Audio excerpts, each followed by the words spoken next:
Mini blog নিয়ে আজকে আবার হাজির হয়ে গেলাম সুন্দর একটি জলমলি দিনে। আর আজকে কিন্তু উইন্টার পুরোই বোঝা যাচ্ছে, শীত পড়েছে মাশাআল্লাহ আলহামদুলিল্লাহ। সকালে গরম গরম পরোটা। আসসালামু আলাইকুম, হ্যালো এভরিওয়ান, গুড মর্নিং। ঘুম থেকে উঠেছি খুব লেট করে, 8:50 হয়ে গিয়েছে। আজকে প্রথম মনে হয় এত দেরি করে ঘুম থেকে উঠলাম, সাধারণত দেরি করে ঘুম থেকে উঠি না। আর এখন ঠিক করলাম একটু রেস্টুরেন্ট স্টাইলে পরোটা তৈরি করব ঠান্ডা পানি দিয়ে। আমি যেহেতু ডায়েটে আছি, সো আমার জন্য চা বসাইনি, চাটা জানাতে পাপার জন্য। আর পরোটা তৈরি করেছি আজকে গনে। সব সময় পরোটা আমি আনলিমিটেড তৈরি করি, যতটুকু পছন্দ অতটুকু খাবে। বিকেলে আবার থাকলে দেখা যায় চা দিয়ে খেয়ে নেয়। তো আজকেই প্রথম পরোটা আমি গনে তৈরি করলাম, 5টা পরোটা তৈরি করেছি। এর মধ্যে 3টা ছিল জান্নাতের পাপার, একটা আমার, একটা বেবির জন্য। বেবি খেলে খাবে, না খেলে নেই, তাও ওকে আমাদের সাথে ব্রেকফাস্ট দিই। আর পরোটাগুলো একদম মচমচা ভেজে নিচ্ছি, তবে অল্প তেলেই পরোটা ভেজেছি আজকে। এখন জান্নাতে পাপার জন্য ভেজে নিচ্ছি একটু বেশি তেল দিয়ে। আমি ডায়েট করি, সে তো আর ডায়েটে নেই, তার জন্য একটু টেস্টি খাবার তো অবশ্যই তৈরি করতে হয়। তো এরকমই ঘুম থেকে উঠে আজকে যেহেতু অয়েলি খাবার খাবো, অয়েল বেশি, আর এই তেলটা তো আমার খাওয়া এত চলে না, নিয়ম করা আছে তেলের। তারপরও ডায়েটের মধ্যে আজকে চলছে 9ম দিন। তো আজকে একটা পরোটা খাবো ঠিক করলাম আমি, একদম অল্প তেলে। পরোটা দেখতে দেখতে ভাজা হয়ে গিয়েছে। আর আমি কিন্তু রুটি বানিয়ে সবসময় একটা ভালো শুকনো সাদা কাপড় দিয়ে সুন্দর করে রুটি হাত দিয়ে চাপ দিয়ে দিয়ে যেতে যেতে তারপরে পরোটা রুটিটা ছেঁকে নিই। এভাবে তোমরা ছেঁকো কি না আমি জানি না, তবে এভাবে ছেঁকলে খুবই সুন্দর হয়। সকালের নাস্তায় ছিল ডিম পোস্ট, পরোটা, মুরগি মাংসর তরকারি আর চা ছিল।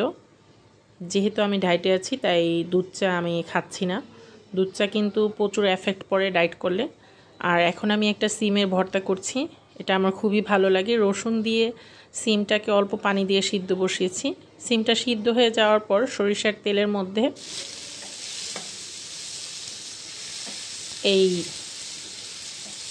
রসুন আর সিমটা দিয়ে ভালোভাবে পোড়া পোড়া করে ভেজে নিয়েছি। এখন মরিচ দিয়ে এটাই ভর্তাটা তৈরি করলাম। এই ভর্তাটা খুবই টেস্ট হয় এবং ডিফারেন্ট একটা ভর্তা। যেহেতু সবাই সিদ্ধ করে খায়, আমি সিদ্ধ করেও নিয়েছি, আবার গরম ছিল অনেক, ভেজেও নিয়েছি। এটার টেস্ট একটু অন্যরকম আসে আর খেতেও ভালো লেগেছে মাশাল্লাহ। আর 2টা লাল পোয়া মাছ ফ্রাই করেছি।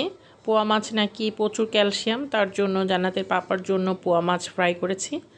আর আজকে আমি যেহেতু হেভি ব্রেকফাস্ট করেছি, একটা পরোটা, তার জন্য 1 পিস মাংস, অর্ধেক আলু, আর এখানে সিম ভর্তা 1 টেবিল চামচ, আর হাফ টেবিল চামচ নিয়েছি করলা ভাজি, আর 1 টেবিল চামচ নিয়েছি রাইস। এভাবেই আমার লাঞ্চের আইটেম পূর্ণ হলো। এখন সন্ধ্যায় মনে করলাম একটু চিনি ছাড়া রং চা তৈরি করি। চিনি ছাড়া রং চা মানে কিন্তু কোনো টেস্ট না, আমি আগেই বলে রাখি। আমি খাচ্ছি দেখে এটা খুব টেস্ট তাও না, মাথাটা খুব ধরেছিল, মন চাচ্ছিল একটু চা খাই, যেহেতু মাঝে মাঝে চা খাই। আগে তো খুবই চা প্রেমিক ছিলাম। চায়ের কালারটা কিন্তু মাশাল্লাহ খুব সুন্দর এসেছে। আর খেতে কোনো মজা হয়নি, কিন্তু খেয়েছি ভালোর জন্য, মাথা ধরাটা কমে গিয়েছে। আর বিকেলের যে একটা স্ন্যাক্সের একটা মানে ক্ষুধা লাগে, ওই ভাবটা চলে গিয়েছে। এখন বেবি এখানে খেলাধুলা করছে, তার খেলনা এনে দিলাম। সে তার কাঁথা নিয়ে এসেছে, এটার মধ্যে বসে খেলবে। ঠিক আছে, তার পাপা এখানে নামাজ পড়ছে। আর আমি একটু পরে চাটা খেয়ে নিচ্ছি। চাটার রিয়াকশন আমি তোমাদেরকে দেখাচ্ছি। যেহেতু ডায়েটের চা, এখানে তো কোনো টেস্ট হবে না। তেজপাতা অল্প একটু চা পাতা দিয়েছি আর আদা দিয়েছি। আদার তেজপাতা শরীরের এনার্জি ধরে রাখে এবং শরীরকে অনেক সময় অ্যাক্টিভ রাখে, সতেজ রাখে। এটা খেতে একটু মজা না, গ্রিন টিও এর থেকে ভালো ফিল হয়, তবে চিনি ছাড়া চা ফিলটা খুবই বাজে ছিল।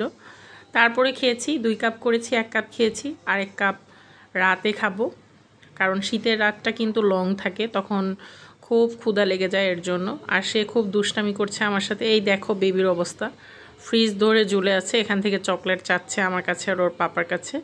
মিনি ব্লগ দেখার জন্য সবাইকে ধন্যবাদ, বাই বাই।